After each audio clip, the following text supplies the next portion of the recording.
ಲೋಕಸಭಾ ಚುನಾವಣಾ ಹೊತ್ತಿನಲ್ಲಿ ಬಿಜೆಪಿಯ ರಾಜ್ಯಾಧ್ಯಕ್ಷ BY ವಿಜಯೇಂದ್ರ ಅವರ ಜೊತೆಗೆ ರಿಪಬ್ಲಿಕ್ ಕನ್ನಡ ಎಕ್ಸ್ಕ್ಲೂಸಿವ್ ಆಗಿ ಸಂದರ್ಶನವನ್ನು ಮಾಡಿದೆ. ರಿಪಬ್ಲಿಕ್ ಕನ್ನಡದ ಜೊತೆ ಮಾತಾಡಿದ್ದಾರೆ ಬಿಜೆಪಿಯ ರಾಜ್ಯಾಧ್ಯಕ್ಷ BY ವಿಜಯೇಂದ್ರ. ಎಕ್ಸ್ಕ್ಲೂಸಿವ್ ಆಗಿ ಮಾತನಾಡಿದ್ದಾರೆ.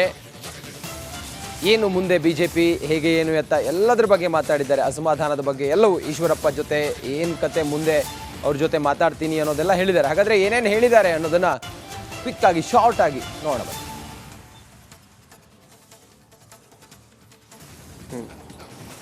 ಈಗ ನಂಗೆ ಜ್ಞಾಪಕ ಇದೆ, ನಿಮಗೆ ಪೊಸಿಷನ್ ಕೊಟ್ಟಿದ್ದು ನಿಮ್ಮ ಫಸ್ಟ್ ಎಕ್ಸಸೈಸೇ ಅದಾಗಿತ್ತು. ನೀವು ಯಾರ್ಯಾರನ್ನ ಮೀಟ್ ಮಾಡಬೇಕಾಗಿತ್ತು ಎಲ್ಲರೂ ಹೋಗಿ ಮೀಟ್ ಮಾಡಿದ್ರಿ, ಅವ್ರ ಮನೆಗೆ ಹೋಗಿದ್ರಿ. ಆದರೆ ಈಗ ನೋಡಿ, ಈಗ ಬಂಡಾಯ ಅನ್ನೋದೊಂದು ತಲೆನೋವು ಇದೆಯಲ್ಲ, ಅದು ಈಗ ಸುಮಾರು ಕಡೆ ಇತ್ತು, ಈಗ ಎಲ್ಲಿವರೆಗೂ ಬಂದಿದೆ ಇದು? It's quite natural, because Congress ಪಕ್ಷದಲ್ಲಿ ಅಷ್ಟೊಂದು ಲೋಕಸಭಾ ಚುನಾವಣೆಯಲ್ಲಿ ರಾಜ್ಯದಲ್ಲಿ ಆಕಾಂಕ್ಷಿಗಳ ಪಟ್ಟಿ ಕಡಿಮೆ ಇದೆ. ಆದರೆ ಭಾರತೀಯ ಜನತಾ ಪಾರ್ಟಿಲಿ ಸಹಜವಾಗಿಯೇ ಆಕಾಂಕ್ಷಿಗಳ ಪಟ್ಟಿ ಭಾಳ ಉದ್ದನೇ ಇದೆ. ಅಂದರೆ 8-10 ಜನ ಒಂದೊಂದು ಕ್ಷೇತ್ರದಲ್ಲಿ ಆಕಾಂಕ್ಷಿಗಳಿದ್ದಾರೆ. ಯಾರು ಒಬ್ಬರಿಗೆ ಅವಕಾಶ ಕೊಡೋದಕ್ಕೆ ಸಾಧ್ಯ ಆಗ್ತದೆ. ಕೇಂದ್ರ ವರಿಷ್ಠರು ಎಲ್ಲರ ಜೊತೆ ಸಮಾಲೋಚನೆ ಮಾಡಿ ಒಬ್ಬರಿಗೆ ಅಭ್ಯರ್ಥಿ ಅಂತೇಳಿ ಘೋಷಣೆ ಮಾಡಾಗಿದೆ. ಹಾಗಾಗಿ ಸ್ವಲ್ಪ ಅಸಮಾಧಾನ, ಅಸಂತೋಷ ಇರ್ತಕ್ಕಂಥದ್ದು ಸಹಜ. ಆದರೆ ಕಳೆದ 2 ವಾರಗಳಿಂದ ಸನ್ಮಾನ್ಯ ಯಡಿಯೂರಪ್ಪನವರೇ ಅಖಾಡದಲ್ಲಿದ್ದರು. ಬೇರೆ ಪಕ್ಷದ ಎಲ್ಲ ಹಿರಿಯರು ಕೂಡ ಎಲ್ಲರನ್ನೂ ಕೂಡ ಮನವೊಲಿಸ್ತಕ್ಕಂಥ ಕೆಲಸ ಮಾಡಿದ್ದಾರೆ. ನಾನು ಕೂಡ ಮಾಡಿದ್ದೇನೆ. ಆದರೆ ಇವತ್ತು ನಾನು ಭಾಳ ವಿಶ್ವಾಸದಿಂದ ಹೇಳ್ತೇನೆ, ಬಹುತೇಕ ಎಲ್ಲ ಕ್ಷೇತ್ರಗಳಲ್ಲಿ, 1-2 ಕ್ಷೇತ್ರಗಳು ಬಿಟ್ಟು ಬೇರೆ ಉಳಿದಂಥ ಎಲ್ಲ ಕ್ಷೇತ್ರಗಳು ಕೂಡ ಸರಿಪಡಿಸ್ತಕ್ಕಂಥ ಕೆಲಸ ನಾವು ಯಶಸ್ವಿಯಾಗಿ ಮಾಡಿದ್ದೇವೆ. ಉಳಿದಿರ್ತಕ್ಕಂಥ ಕ್ಷೇತ್ರ ಕೂಡ ಸರಿ ಮಾಡ್ತೇವೆ ಒಂದು 2-3 ದಿನದಲ್ಲಿ.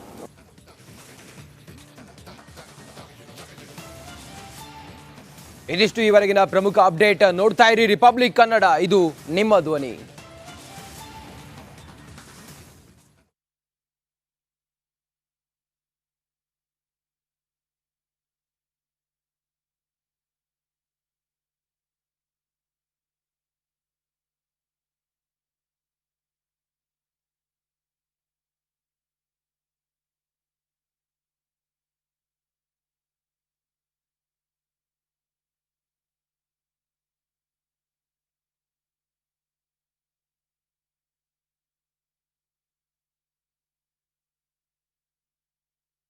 ಆಗಿ ಇದು ಬಳಕೆ ಆಗ್ತಾ ಇದೆಯಾ ಅಥವಾ ಇದನ್ನು ಒಬ್ಬರ ಮೇಲೊಬ್ಬರು ಆರೋಪ ಪ್ರತ್ಯಾರೋಪ ಮಾಡ್ತಾ ಇದ್ದಾರಾ? ಇದೆಲ್ಲವೂ ಕೂಡ ಈಗ ಚರ್ಚೆ ವಿಚಾರ. ನಿನ್ನೆ NIA ಶಿವಮೊಗ್ಗದಲ್ಲಿ ತೀರ್ಥಹಳ್ಳಿಯನ್ನು ರೈಡ್ ಮಾಡಿದ್ದಾರೆ. ಅದರಲ್ಲಿ ಬಿಜೆಪಿಯ ಕಾರ್ಯದರ್ಶಿಯನ್ನು ಅರೆಸ್ಟ್ ಮಾಡಿದ್ದಾರೆ. ಅದರಿಂದ ಅದು ತನಿಖೆ ಆಗಬೇಕು. ಯಾವನಾದ್ರೇನು, ಹಿಂದೂ ಆದ್ರೇನು, ಮುಸ್ಲಿಂ ಆದರೂ, ಕ್ರಿಸ್ತ ಆದ್ರೇನು, ಅವ್ನು ಯಾವನೇ ತಪ್ಪು ಮಾಡಿದ್ರು ಸಹ ಅವನು ಗುಂಡಿಟ್ಟು ಹೊಡೀರಿ ಅಂತ ನಾನು ಹೇಳಿದ್ದೀನಿ. ಹೊಡಿಬೇಕು, ಗುಂಡಿಟ್ಟು ಅವ್ನು ಬಿಡಬಾರ್ದು. ಅವ್ರು ಮತ್ತೆ ಇಂಥ ತಪ್ಪು ಮಾಡಬಾರ್ದು. ಯಾಕಂದ್ರೆ ಬಿಜೆಪಿಯವರು ಏನು ಹೇಳ್ತಾರೆ ಅಂದ್ರೆ, ಯಾವನ ಪಾಕಿಸ್ತಾನ ಜಿಂದಾಬಾದ್ ಅಂದ್ರೆ ಇದು ಕಾಂಗ್ರೆಸ್ನವ್ರ ಕೈವಾಡ ಅಂತ ನಾವು ಹೇಳಿದ್ವಾ?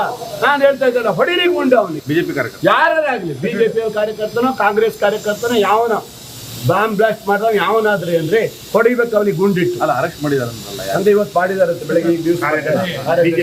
ಆಮೇಲೆ ಆರೋಪನ ಗಿರೋಪ ಗೊತ್ತಾಗುತ್ತೆ ನಿಮಗೆ. ಆಮೇಲೆ ಹೊಡಿತೀರ ಗುಂಡು ಅಷ್ಟೇ. ಯಾರಾದ್ರೂ ಹೊಡೀರಿ. ಇಷ್ಟು ಧೈರ್ಯ ಯಾ ನನ್ನ ಮಗ ಹೇಳ್ತಾನ್ರಿ? ನಾನು ಹೇಳ್ತಾ ಇದ್ದಾನ, ಹೊಡೀರಿ ಅವನು ಗುಂಡಿಟ್ಟು. ಬೆಂಗಳೂರಿನ ಬಾಂಬ್ ಬ್ಲಾಸ್ಟರ್ನ ಪ್ರಕರಣದಲ್ಲಿ ನಿನ್ನೆ ದಿನ ತೀರ್ಥಹಳ್ಳಿಯಿಂದ ಸಾಯಿ ಪ್ರಸಾದ್ ಅನ್ನುವಂಥ ಬಿಜೆಪಿ ಕಾರ್ಯಕರ್ತನ